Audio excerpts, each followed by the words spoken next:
নিরামিষ রান্নার কথা উঠলে প্রথমেই মনে আসে পনিরের কথা।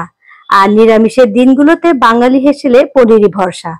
নিরামিষের সেরা বিকল্প হিসেবে পনিরকেই এগিয়ে রাখেন অনেকে। তবে পনিরের ডালনা কিংবা ঝোল রাঁধলে বাড়ির অনেকে আবার খেতেও চায় না। লুচি কিংবা পরোটার সাথে কেবল আলুর দম নয়, স্বাদ বদল করতে বানিয়ে ফেলতে পারেন পনিরের এই রেসিপিটি। বানানো খুবই সহজ। পনিরের এই রান্নাটি রুটি পরোটার পাশাপাশি খিচুড়ি, পোলাও বা ফ্রাইড রাইসের সঙ্গে খেতেও লাগবে দুর্দান্ত। এখানে 400 গ্রাম পনির আছে। পনিরগুলোকে আমি কেটে নেব। এই রেসিপিটার জন্য আমি এরকম ট্রায়াঙ্গেল শেপ করে আজকে পনিরগুলো কাটছি। তবে চাইলে আপনারা রেগুলার সাইজ যেমন আমরা কাটি কিউব করেও কিন্তু কেটে নিতে পারেন। দেখুন পনিরগুলো খুব বেশি মোটাও হয়নি আবার পাতলাও হয়নি কাটা। এখন এই পনিরে দিচ্ছি আমি স্বাদ মতো নুন আর অল্প একটু লঙ্কার গুঁড়ো।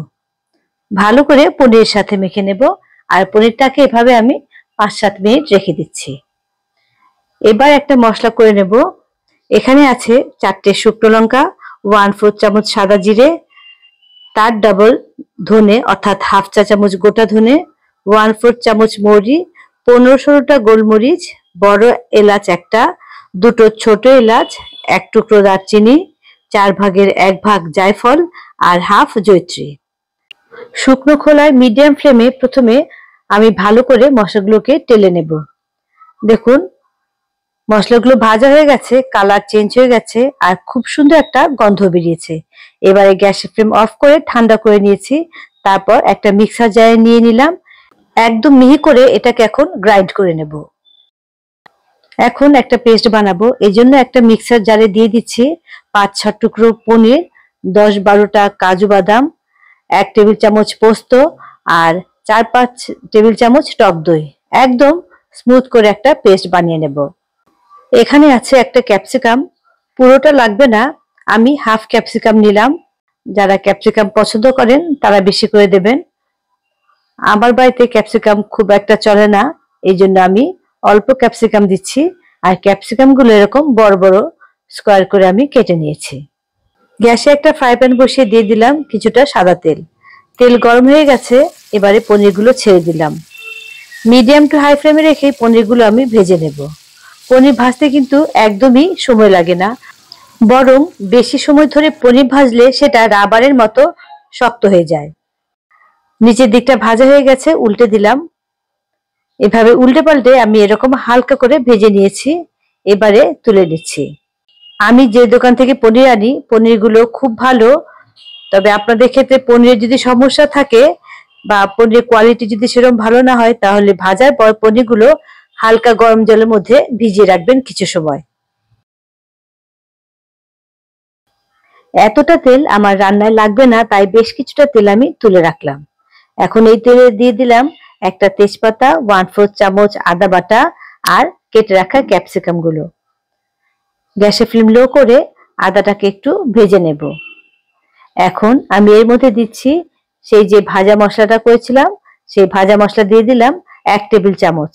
মশলাটা কিন্তু অলরেডি ভাজা আছে, তাই খুব বেশি সময় ধরে ভাজার দরকার নেই। একটু নাড়াচাড়া করে একই সাথে দিয়ে দিচ্ছি কাজু বাদামের পেস্ট। মিক্সির বাটি ধুয়ে অল্প জলও দিয়ে দিচ্ছি। দিচ্ছি স্বাদ মতো নুন আর চিনি। মিডিয়াম টু লো ফ্লেমে রেখে মশলাটাকে এখন ভালো করে কষিয়ে নিতে হবে। যেহেতু কাজু বাদাম দেওয়া আছে, তাই নিচে লেগে যাবার কিন্তু একটা টেন্ডেন্সি আছে। সেজন্য একটু পরপর কিন্তু মশলাটাকে নাড়াচাড়া করে কষাতে হবে। কষাতে কষাতে দেখতেই পাচ্ছেন ওপরে খুব সুন্দর তেল ভেসে উঠেছে। আর মশলাটাও কিন্তু এখন কড়াই ছেড়ে উঠে আসছে। এবারে ভেজে রাখা পনিরগুলো দিয়ে দিলাম। আলতো হাতে ভালোভাবে সবকিছু মিশিয়ে নেব। জোরে জোরে নাড়াচাড়া করলে কিন্তু পনিরগুলো ভেঙে যেতে পারে।